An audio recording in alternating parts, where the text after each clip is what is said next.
Welcome to this sixth lecture of short course on machine learning in communication systems.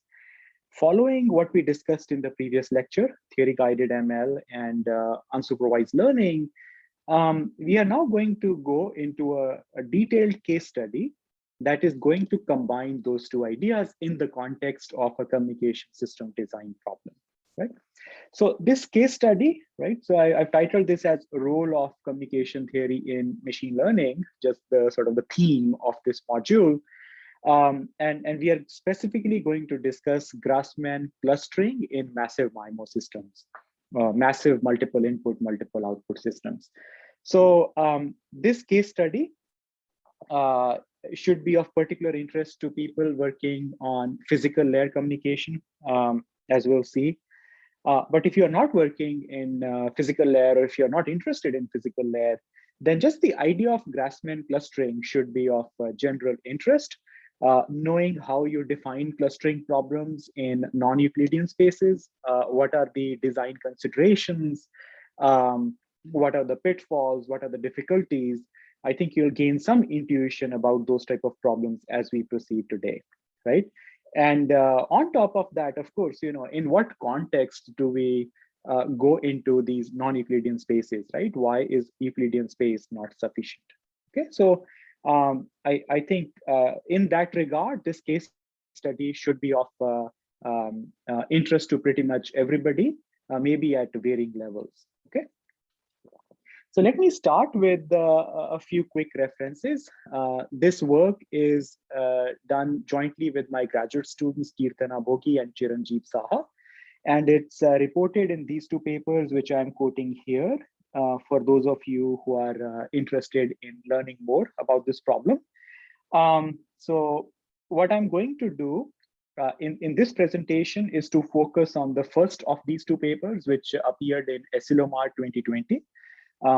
This is to make sure that we focus on the bigger picture idea, we convey the bigger picture idea, and not get too bogged down into the notation, which is a little bit heavier on the heavier side in the expanded work that we just finished. But for those of you who are interested in this codebook design problem, or might be interested in the idea of tensor learning, you may want to check out this second paper as well. It is now on arXiv. We posted it on arXiv a couple of days back. Right. So although the case study is going to be based on these recent papers, I want to make a note here that this area, right, this general problem of codebook construction, codebook design, it is a classical problem in communication theory, which has a very rich and celebrated history. In fact, dating back to at least a couple decades back, to the work of Aradhana Narula, David Love, Robert Heath, and many other esteemed colleagues who have contributed to this area. Right, so I'm just listing some representative of those references here for your reference. But if you are interested in a more sort of historical perspective, please do check out our papers. We do go into a lot more details there.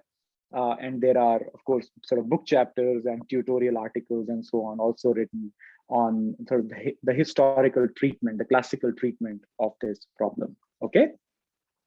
So I am, of course, going to start from the very beginning and then slowly sort of warm you into this idea of clustering on the Grassmann manifold. Okay. So let's begin, right? Let's just motivate what we are trying to do and why do we care about it. Okay. So in this talk, we are going to limit ourselves to the idea of transmit beamforming. Okay. Transmit beamforming, which is one of the simplest approaches you can think of in multiple antenna systems, right? So for those of you who are not focusing on physical layer or multiple antenna systems for that regard, please just stay with me. I am going to go through the very basic idea so that you gain intuition until we reach an optimization problem. At that point, we'll sort of forget about the MIMO part and we'll just focus on the optimization problem, right? But it will be very important to keep some of these constraints and settings in mind to put that optimization problem into context. Okay, so just stay with me.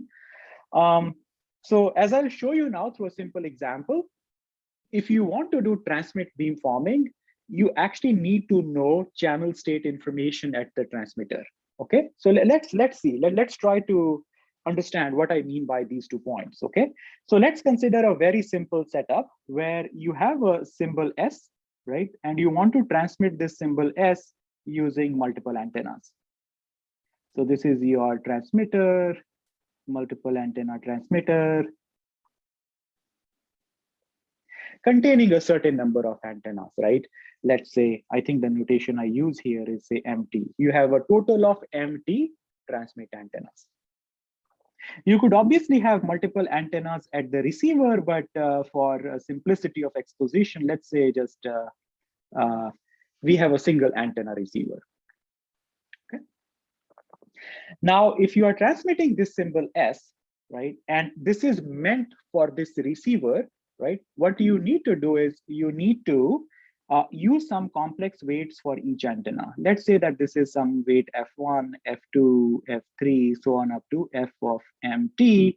And if you write this in the vector form, you basically get a vector F. Okay.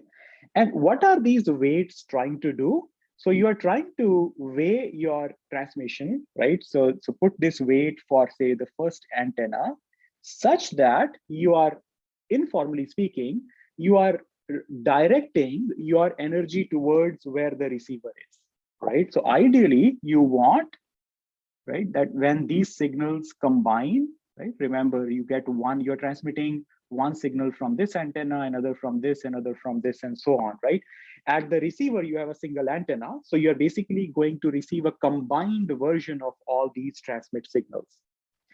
You want this, these signals to combine in some meaningful way at the receiver, and that is achieved by selecting these weights or equivalently this beamforming vector in a meaningful way. Okay. Now, since you are optimizing this transmission for a given receiver, you obviously need to know something about that receiver, right, in order to select those weights.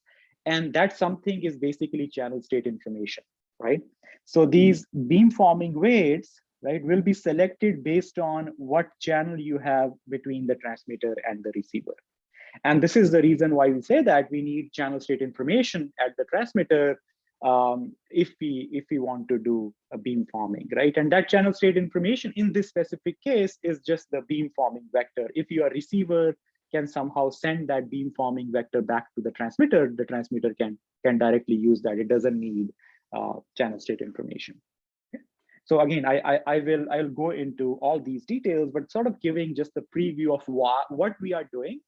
And now I'm going to slowly go into the discussion of why this problem is maybe a little bit more difficult than you imagine, especially in the large antenna region. Okay. So let me now display a couple more bullet points, and then we will again decipher what I mean in those bullet points. So this problem of obtaining channel state information is known to be very challenging in FDD large-scale MIMO systems. Okay, so what do I mean by FDD, and why is this problem specifically challenging in FDD? Okay, because these cannot utilize channel reciprocity to acquire channel state information. Okay, what do I mean by this? Now imagine, let's just consider this simple setting where you have a large antenna at the transmitter. By large, I mean you have many elements, small elements forming that large array at the transmitter, and you have a single antenna receiver. Okay, let's first consider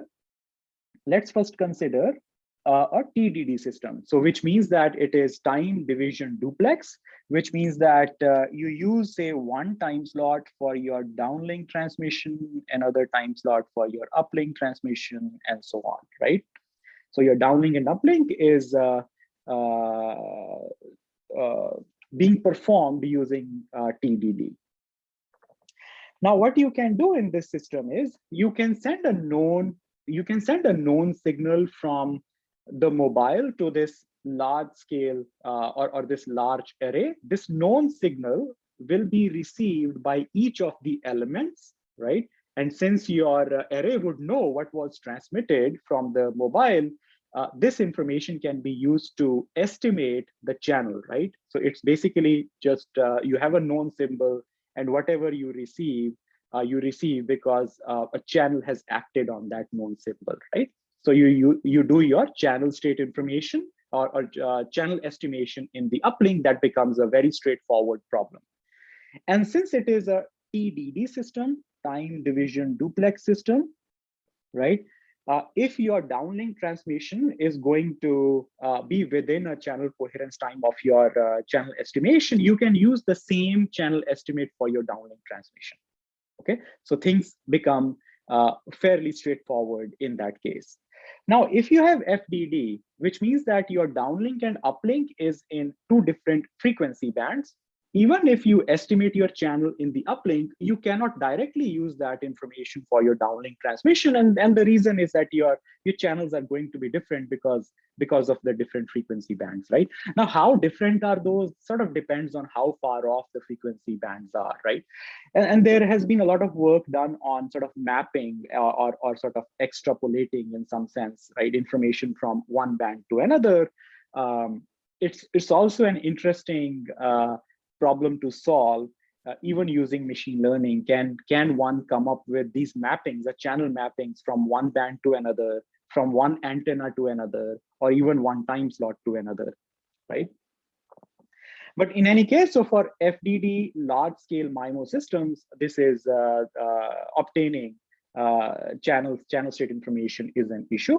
It results in a significant feedback overhead when the number of antennas is large. I think that should be somewhat intuitive at this point. Now, for those of you who have been exposed to deep learning, right? The moment you hear about, oh, you have a large system, or you have a large matrix, or you have large data, right? The first thought that comes to mind is, okay, let's just try to find a lower dimensional representation, right? So is a lower dimensional representation of the channel possible, right? Can we somehow use that to lower the complexity of the system? And of course, that's a very meaningful thought to have, right? Application of deep learning. But we'll see that if you know something about the problem we are solving, if you have some understanding of the structure of the problem, you can actually do much, much better, okay? So the solution we are going to consider here is constructing a set of beamforming vectors constituting a code book. Okay? So this is again a classical solution to this problem.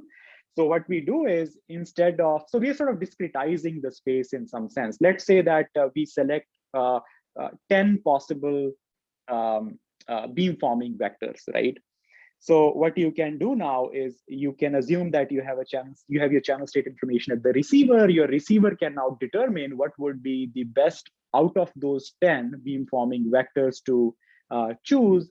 And your receiver just needs to now send the index of that vector to the transmitter instead of sending the whole beamforming vector, right? Because this code book, or this set of, or sort of predetermined set of beamforming vectors is known both at the transmitter and the receiver.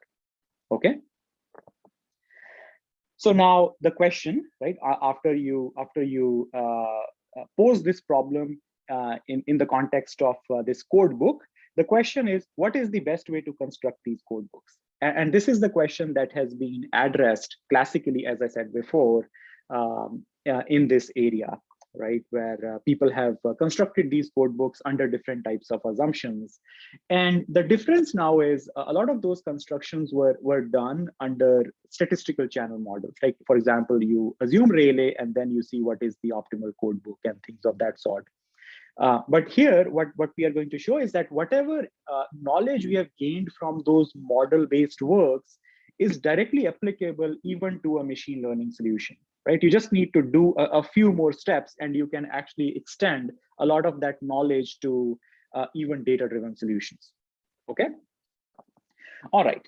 So let's set up some notation very quickly. Okay. So we have MT transmit antennas, MT transmit as antennas, as I said, MR receive antennas. Some of our notation is going to be um, uh, general, but in this talk and also for most part of the conference paper, the first paper that I referred you guys to before, we are going to assume MR equals to 1. Okay, so MR is equals to 1. You can check out the paper for the more general case. But in terms, just for the notation, then you have this H, right, which is your MIMO channel matrix. It is in the complex domain, dimensions MR cross MT. Now, right, so this is your MIMO system, transmitter, multiple antenna transmitter, multiple antenna receiver. H is your channel matrix, right, whose dimensions depend on the transmit and receive antennas. All right. Now, the goal is to transmit data symbol S, which is a complex symbol. This is the same notation that we used in the small illustration that I showed in the previous slide. Now, F is our beamforming vector that we are going to use at the transmitter, right? Again, keep that example in mind. F is nothing but those complex weights which we are applying to the antennas, right?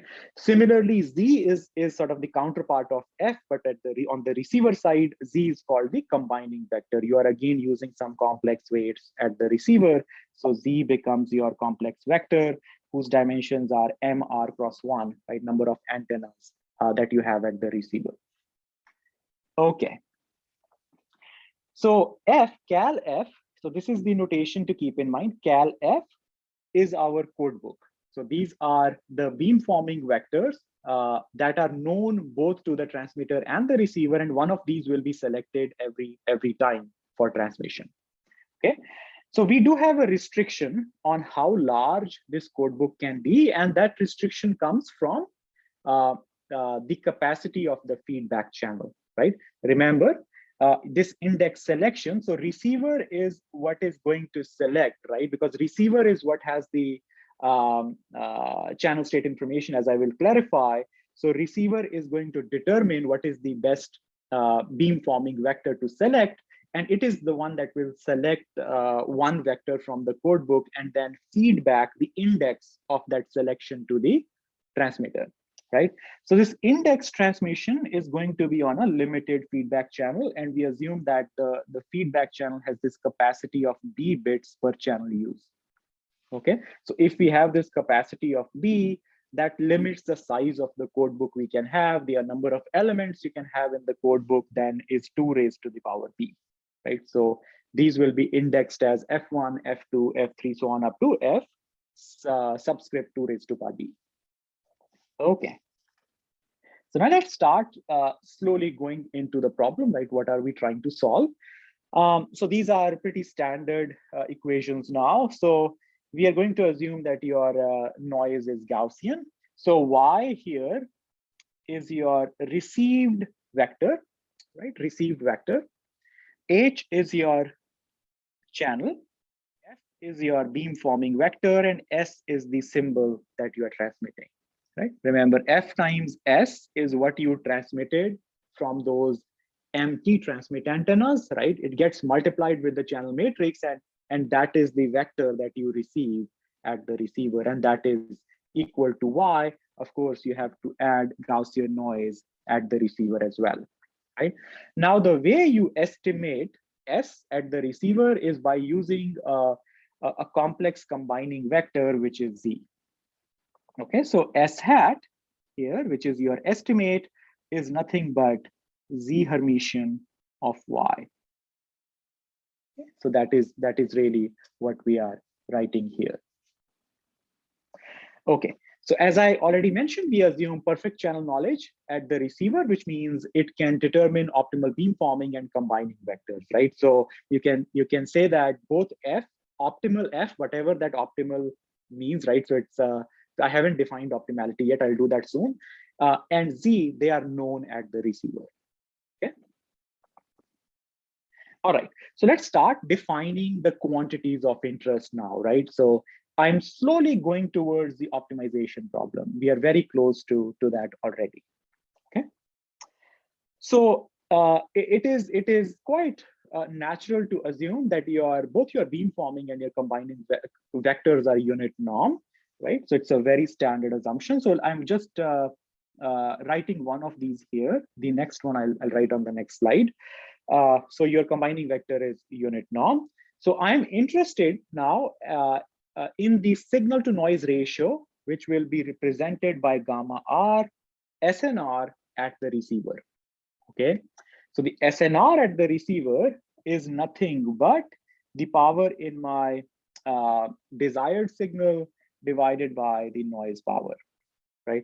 So that can be written as this. And then what I do is I try to rewrite this in a slightly, it's equivalent, but in a slightly different form so that I can extract one quantity of interest. So what I do is I write this gamma T here, which is the SNR at the transmitter. And then whatever remains can be treated as the beamforming gain, right? I won't go into the symbol level details here, but this gamma FZ is what you can treat as the beamforming gain. And we would obviously like to maximize this beamforming gain, which means we are going to select F, this vector of weights, right, on the transmitter side, such that this term is maximized. Okay? So let's look at this beamforming gain in detail. So for those of you, again, who are not working on MIMO, right? So we are slowly going into this sort of just the optimization problem, which is really of interest to everyone here. So just bear with me with one or two more slides. Okay. So this is my beamforming gain here, okay, which is what we obtained in the previous slide. Now I can make this assumption that your beamforming vector also has a unit norm, right? Which gives me this even simpler form of the beamforming gain, which is just Z Hermitian HF absolute value squared, right? Now SNR can be maximized at the receiver by using a matched filter. So matched filter form for Z is nothing but the normalized version of H times F, right? So once you do that, then your beamforming gain actually can be reduced to this simple form. It just depends on H times F, right? Now this is sort of intuitive, right? If we already know what is the optimal thing to do at the receiver, we do that right away because we assume that the channel state is known at the receiver, right? So that's why we can implement this directly, but we don't know at this point how to select F. So our beamforming gain is written in terms of F in this step. Okay. Now this is beamforming gain for a specific F, right? So if you choose a bad beamforming vector, your gain is obviously going to be low. All right. So now we are ready to define this optimization problem, which is to choose this vector F such that your beamforming gain is maximized, right? So gamma X is what I already defined on the previous slide. And this is subject to this constraint that the vectors, right, we are searching over, right, they are all unit vectors, right? So they have this unit norm. Okay, so now the observation, right, and this is a useful observation, in fact, quite central to whatever we are going to discuss next, right? The observation is, let's say some vector F maximizes this function. So we have gamma F, and let's say that F star, you are able to find a good F, right? So the optimal F that maximizes this function. It is quite easy to see that if you now select F e raised to power j theta instead of F, just the rotated version of F, and you substitute it here, that is also going to be an optimal solution. And the reason is, right, so the absolute value of e raised to power j theta is equals to 1. So we are taking a norm squared, so you can take this phasor term out, right, and take the absolute value that is equal to 1. What does this tell us? the solution to this problem is not unique. There are multiple vectors that can satisfy will maximize, right, your beamforming gain. Okay, so a solution, right now, we don't have optimal solution, but we don't have a unique solution, but a solution to this problem is selecting f equals to v1, very well-known solution, f equals to v1, right, where v1 is the dominant eigenvector of H Hermitian H, right? This is what we call eigenbeamforming. So the maximum value of the beamforming gain in this case can be shown to be lambda1, which is the largest eigenvalue of H Hermitian H, right? This is something that if you've taken, for example, advanced digital communication class, or if you have taken a MIMO class, this is something that you come across probably especially in the MIMO class in the first few lectures, right? Now, the question is, how is all this connected to the codebook construction, right? I set up this problem. We now know that we don't have a unique solution, but how is it connected to the codebook construction problem? Let's try to gain some intuition. What are we trying to do? Where am I going with all this, right? Let's first assume for a moment that for every channel matrix H, right, let's say that there was a way to write an optimal solution F, right? Unique optimal solution F, okay? So unique optimal. Of course, at this point, we don't know how to do that, right? On the previous slide, I just argued that the optimal solution is not unique. Let's say that there was a way to make it unique, and we will shortly see how to make that happen. That is where the manifolds come into the picture. Now, if we put some distribution on H, right? Let's say that we are sampling H from some distribution. It is also going to put some corresponding distribution on the optimal F, right? So based on what H is, we are going to get your optimal beamforming vector F. Now, the problem of codebook construction reduces to determining this codebook F, cal F, such that the distortion introduced because of selecting a component from F instead of the actual beamforming vector F is minimized, right? Once you have some distribution of F, let me just draw, right? I'm just going to connect it to sort of K-means clustering, which we studied already. Let's say that these are the optimal beamforming vectors that you get, right? Based on the distribution, whatever distribution of H you might be considering, right? So in this case, then selecting a code book, right, which puts 1 point here and 1 point here is a pretty meaningful thing to do, because if you get a channel realization, right, which corresponds to an optimal beamforming vector, which lies here, you can easily map that to this code word, right, or this element in the code book. If you get this point, you can easily map that to this element of your code book, right?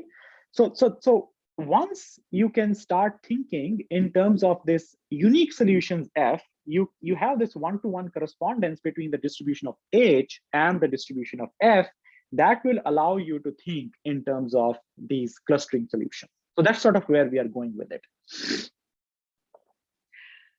Now, the obvious challenge here is that if we that at this point, right, we do not get a unique F for H, right?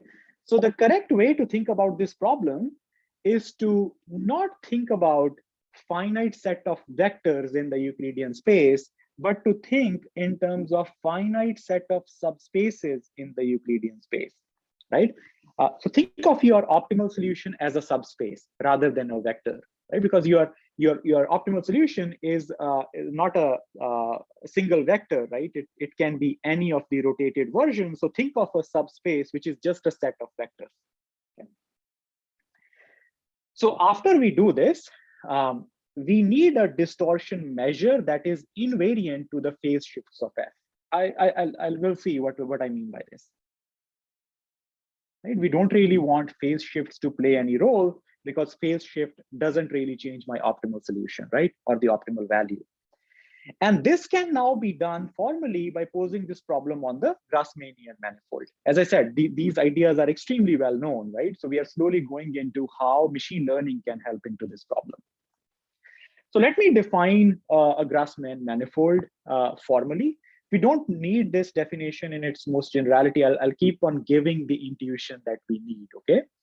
So the complex Grassmann manifold, which will be represented by this cal G, right? It has two arguments. MT is the dimensionality of the space, and M will be clear in a minute. Okay, so this complex Grassmann manifold G is the space formed by all m-dimensional linear subspaces embedded in this MT dimensional complex space, right? So you have MT dimensional complex space in which you are working, right? If you define a space formed by all m-dimensional linear subspaces, right, in this complex MT space, that becomes a Grassmann manifold. So let's gain intuition. Why is this important for us? So one element of this Grassmann manifold, or the element that lies on this Grassmann manifold, right, it will be represented by cal Y. So this element can be interpreted as a point on this Grassmann manifold, but it is a subspace in your Euclidean space. Okay, so this subspace in the Euclidean space is mapping to a point in this Grassmann manifold, right? And this point Y, or cal Y, I should say, is defined by a matrix Y. This Y here, the boldface Y, which is orthonormal, whose columns span this cal Y. Okay, so it can be shown that now if you have such a matrix Y, right, you multiply that with any unitary matrix R, the new matrix that you get, Y prime, that also maps to the same point Y on the manifold. Okay, so what this does is for us, right, and I will give this intuition in the next slide again, this equivalence relation will ensure that the optimal F for our beamforming problem is unique on the Grassmann manifold. Okay, so any rotated version that you get in the Euclidean space will map onto the same point on the Grassmann manifold. Okay, let's do that. Now, since we are interested in vectors in this specific talk, right, the archive print that I showed in the first couple of slides, so we address a more general problem there, where we go into more general Grassmann manifolds. But for this specific talk, where we are focusing on MR equals to 1K, single antenna receiver case, we just need to limit our attention to this manifold. Grassmann manifold G MT, 1, and it can be visualized quite easily that it is just a set of all lines passing through the origin in this space, complex MT cross 1 space. Now, what matters to us is a line passing through the origin in this complex space, right, is represented in this Grassmann space by a unit vector F that spans the line. Right, this unit vector F is playing that same role that this matrix Y was playing in the more general setting in the previous slide. Now, if you define F prime, right, like we defined Y prime in the previous slide, which was just Y times some unitary matrix. If you define this F prime as F times e raised to power j theta, just multiplying a phasor term, right, F prime still remains, so its norm is unit, it remains a unit norm vector. It is easy to argue that F prime and F both correspond to the same point on the Grassmann manifold, and this is exactly what we wanted. We knew that F is the optimal solution, and we also knew that any rotated version of that, right, which you get by multiplying with this phasor, is also an optimal solution. So we have found a space where all those solutions are corresponding to exactly the same point, okay, which is really what we wanted. Now, as you know from our discussion of K-means clustering, right, if you want to do some type of clustering, again, at this point, I haven't told you exactly in what context we will do clustering, but that's sort of evident from the title of the presentation already. If you want to do clustering, you need a distance measure between the points, right? You need to know how how to say whether 2 points are close to each other or they are farther from each other. In the Euclidean space, that's quite straightforward. But in non-Euclidean spaces, you need to specify what your distance metric is. And in this Grassmann MT, 1, since we know that these points correspond to the lines, you can actually define this distance as the sine of angle between the lines. Okay, so distance between F1, F2, remember F1, F2 are what? They are just unit vectors, right? Lying, which represent points on the Grassmann manifold. So this is nothing but sine theta 1, theta 1 comma 2, where theta 1 comma 2 is nothing but the angle between the two lines. Okay, and it can be written as this expression here. Nothing really special about this expression yet. Okay, but we are going to connect this to something interesting soon. So just keep this form in mind: square root 1 minus mod of f1h f2 squared. So you take vector f1 f2, right? You take Hermitian f1 Hermitian, multiply it with f2, take absolute value squared, then use 1 minus of that, take a square root. We'll see that this choice of distance metric will be optimal in some way. Okay, so we'll do that very soon. All right, so summary of the key takeaways. Where are we right now? Now at this point, right, for every channel matrix H, right, we know a unique solution. We know that there is a way to find a unique solution, and that unique solution will lie on a Grassmann manifold. We know how to measure distances between 2 points, right?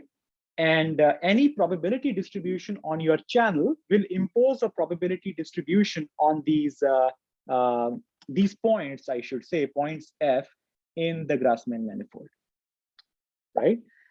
So uniqueness is in the Grassmann space. So that is what was useful, right? So as I said before, this problem has a rich history, so it has been studied quite extensively. So let me just highlight a few quick facts. So one of the first ones to know is, if you assume Rayleigh fading channel, right? It can be shown that your beamforming vectors form a uniform distribution on the Grassmann manifold.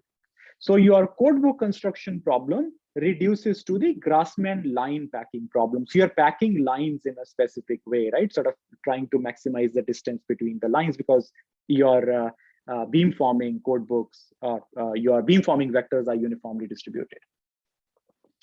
Okay.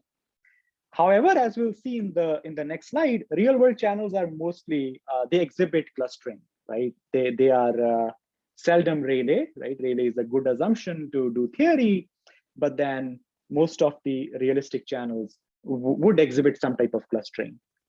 And once you have this clustering, we can actually exploit that to construct code books that fit better to the channel conditions. Like, for example, if you have an indoor channel, right? Let's say you have a specific indoor environment, you could actually have a code book that is designed specifically for that environment. Okay. All right. So this reduces the problem of codebook construction for general channels to the problem of clustering on a Grassmann manifold. So just evidence of this clustering very quickly. I won't be going into the details. So here I'm showing you two plots. On y-axis, I am plotting so-called Ripley's K function. It is a measure that tells you whether your data, or in general point processes, exhibits clustering, or is it close to uniform, or does it show some type of repulsion, right? So this line here corresponds to uniform distribution, okay? And if you lie above this line, that corresponds to clustering. If you lie below this line, that corresponds to sort of repulsion in the data. So we see here, right, that this line, right, lies above. This is the line corresponding to this measured channel, or in this case, it was generated using ray tracing, a deep MIMO data set. You can check out the reference and our paper. This was developed by others. We are basically just using it. So we noticed that in real world channels, there is clearly clustering. So this is motivated really this really motivated our study. right? And on that note, you should always keep in mind whenever you are applying machine learning, right? Try to look at the data, see if there is something that motivates your problem, right? And that sort of design philosophy is a little bit different from model-based design, where we are given a model like a Rayleigh fading model, and we do theory on that, right? So there is slight difference in the thought process. Now, the idea, right, that we have introduced can be implemented using a k-means clustering on the Grassmann manifold, right? And it can, as you can see from the paper, we need to choose k centroids such that the average distortion due to the quantization according to a predefined distortion measure is minimized, right? In k-means, we now need k centroids, which sort of becomes our design problem now, right? So you can define the distortion measure and the quantizer as follows. So let's first define the distortion measure. So this distortion measure basically means that if you came up with, say, your optimal beamformer F, instead of F, if you are using some F prime, right? So we define the distortion caused by this change of optimal beamformer by D naught. D naught, which is a function of F and F prime. This will be nothing but the square of the distance metric. We'll see why we chose this square, right? And this distance metric has already been defined, which was just the square root of 1 minus that absolute value square term, which we already discussed. Okay, so Grassmann quantizer, what it does is, if we now have our beamforming codebook, let's say you have this codebook cal F, which is given to you,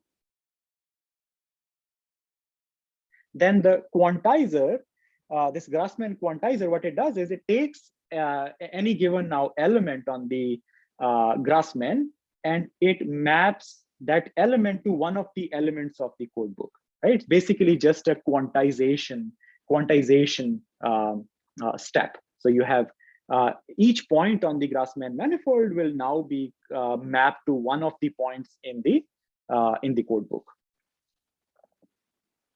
Okay. So performance measure, right? If we start thinking about the k-means clustering, we of course have to define what exactly is our performance measure. The performance measure of a Grassmann quantizer is just the average distortion, right? Average distortion, D of QF. So I'm defining my distortion using this. This is nothing but the expectation over my distortion measure. So here X is every point from my data set. So I pick up a point from my data set, right? Which is given here. And then I map that using my quantizer to one of the points in the beamforming codebook, that is QF of X. And I look at the distortion introduced by that, that step. And I take the average of that over my data set, right? So remember, this expectation is not over the distribution, because we don't really know the true distribution, right? This is just over the data set.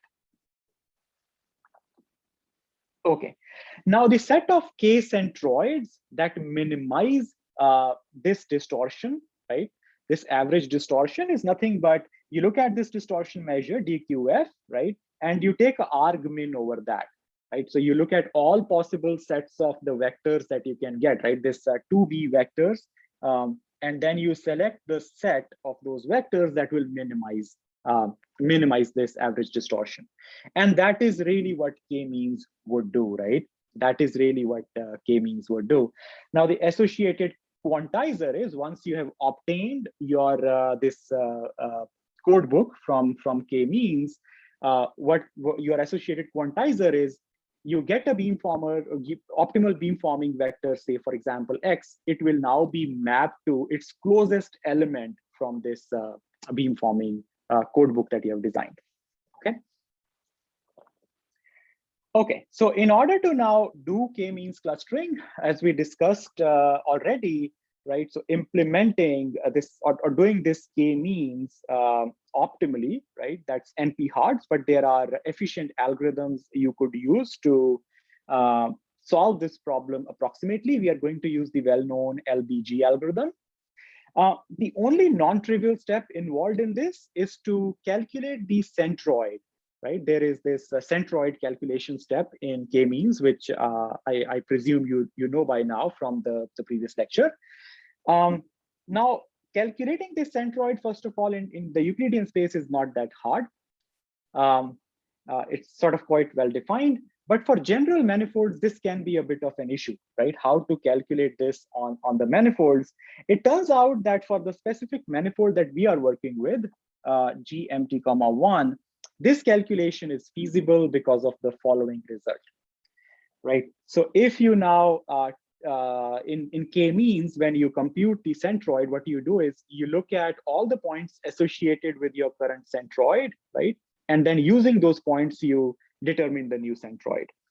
And what you really need to do, according to this lemma, more details in the paper, and this is, by the way, lemma from the literature, this is not our result, very well known again. What you need is you just need to define this matrix, and then your new centroid is just the dominant eigenvector of this matrix, okay? So now this makes the implementation of K-means on Grassmann manifold quite straightforward. Now the question is, sure, we can apply K-means on Grassmann manifold, but is it optimal in some sense, right? So let's take a look at that. For that, what I'm going to use is the average normalized beamforming gain, which I'm defining as follows. So this is the beamforming gain that I would get if I use some beamforming vector f, right? And in the denominator is the highest possible gain obtained using eigenbeamforming. So this is the dominant eigenvector of, right, as we discussed before already. So the optimal gain is λ1, right? And if you choose, look at the specific case of MR equals to 1, this is what the average normalized beamforming gain reduces to. Okay. So now for optimality, what I'm going to do is I am going to define the loss, right? So loss in this average normalized beamforming gain as 1 minus this gamma average.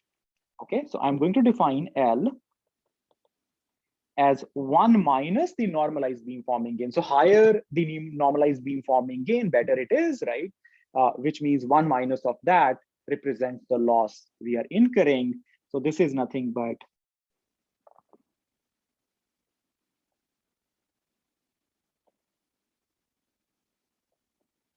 right. And since we have a constant here, you can just take expectation over V1 outside. So you could take that expectation over the whole expression. Now, this is something that you can probably sort of connect to the distance metric that we had before. This is nothing but the square of the distance metric that we chose. And this is the reason why the distortion measure was chosen as the square of the caudal distance that I defined earlier, right?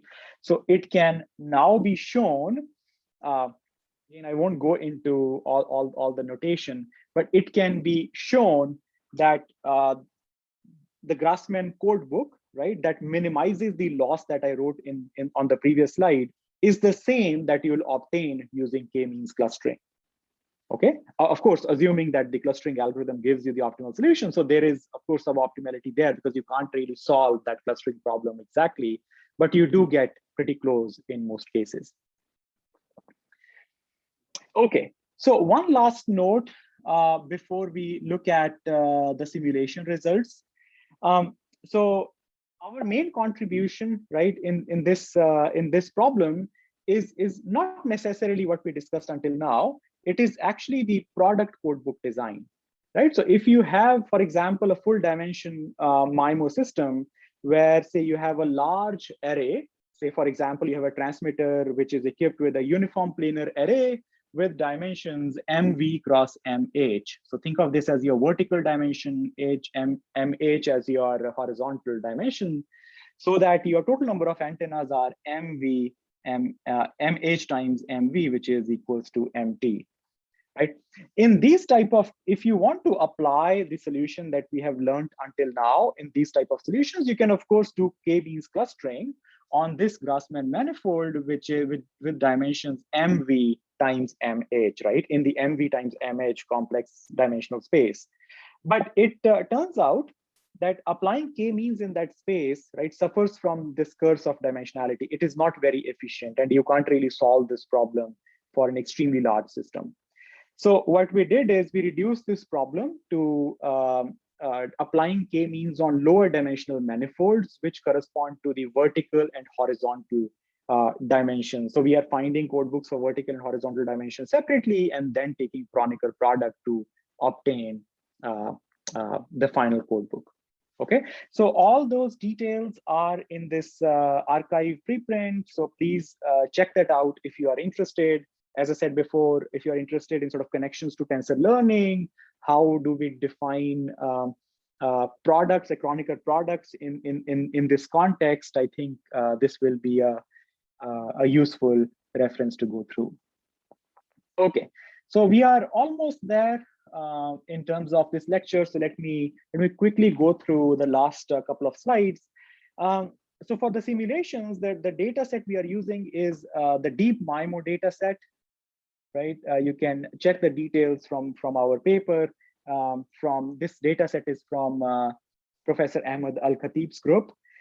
So we are looking at specifically an indoor communication scenario between a base station and the user, and we are assuming that MR equals to 1, right? And the frequency is 2.5 gigahertz. We are not, so I think going through each and every detail of the data set is not really required. You can check the paper if you are interested, but let me go through what we find in the simulations, okay? So on the y-axis, I have average normalized beamforming gain, gamma average. On the x-axis, I have two different numbers. Let me tell you what those are. So we are considering a UPA, uniform planar array. This first term here is MV cross MH. In this case, we have a 2x2 array, which means we have a total of 4 elements in the array. This second line here, right, for example, this 3, 3 is the number of bits we are using for the vertical and horizontal dimensions, right? In this case, we are using 3 and 3. Of course, we did not go into the product codebook design, but this is just the notation. And the total number of bits we are using are, in this case, for example, 3 plus 3, 6, right? So when we are not looking at the product codebook, we are basically, for fair comparison, we are using just 6 bits for our codebook construction. Okay, so we have 4 different cases that we are presenting here. You have, so this is the case that we discussed, right? Just K-means clustering. This is the product codebook design where we do clustering over lower dimensional manifolds. This is the well-known DFT codebook. And this is what you get, right, if you assume Rayleigh fading. This is the Grassmann line packing solution. And this is the sort of the baseline, right? This is the best you can achieve since this is the normalized beamforming gain, right? So you can't go above 1. If you are approaching 1, you are doing really well. And in this case, we noticed that whatever we discussed, right, which is sort of just a vector quantization of the data on the manifold, this blue graph is what we are getting. So it's working quite well in all the cases, right? Our second solution, which we didn't discuss but is available in the paper, is the product codebook, which is this red solution here. And we noticed that it is also doing pretty well consistently, right? Also considering that this is a very low complexity solution. And then these yellow bars correspond to the DFT codebook. And we see that, it works reasonably well in some cases and it doesn't work well in some cases. And now this Grassmann line packing, since it was done for a different channel model, right? It was done for Rayleigh, and we noticed that in this case, Rayleigh assumption doesn't hold. It's as expected, it's not doing quite well.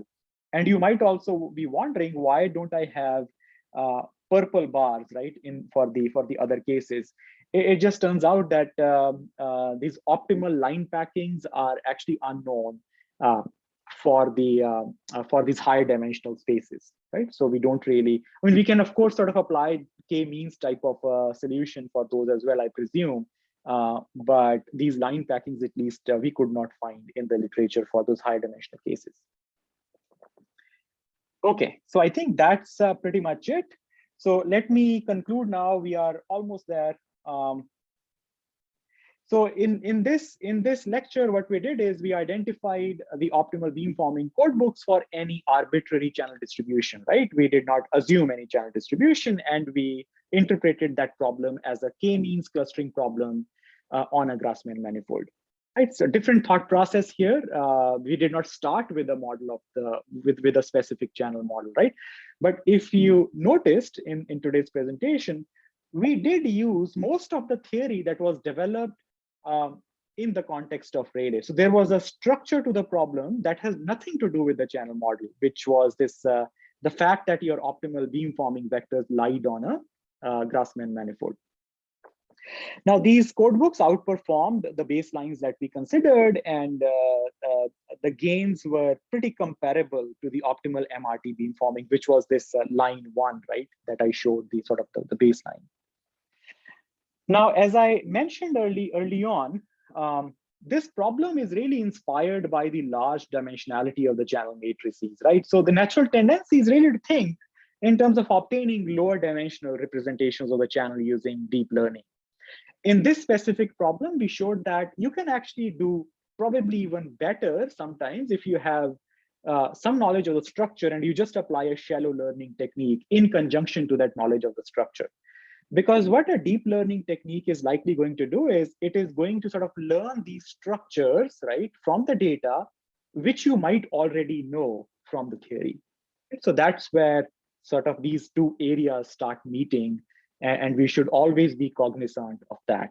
And for those of you who are interested in the deep learning version of this problem, I was checking with my students and they told me that they haven't really come across any papers doing exactly the deep learning counterpart of what we have done, right? Just solving this problem directly, this codebook construction.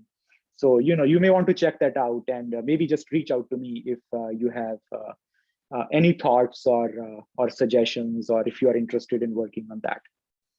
Okay. So before I conclude, I just want to put this slide together in case, I managed to get some of you interested in this machine learning for communications. There are tons of resources on this topic, and you may want to maybe start with this best readings list that is provided on IEEE Communication Society website. Just search for best readings in machine learning in communications. There are tons of papers listed, the really good ones on very different topics like signal detection, channel encoding, decoding, channel estimation, prediction, compression, sort of related to the topic of today's presentation, end-to-end communications, resource allocation, selected topics. And you would be surprised that not all of these papers are recent papers. So this application of machine learning to communications, it's not that people have started applying that now, right? There are some very classical papers in that list as well. All right, so with that, I thank you very much for your attention. And we will start with the fourth and last module tomorrow.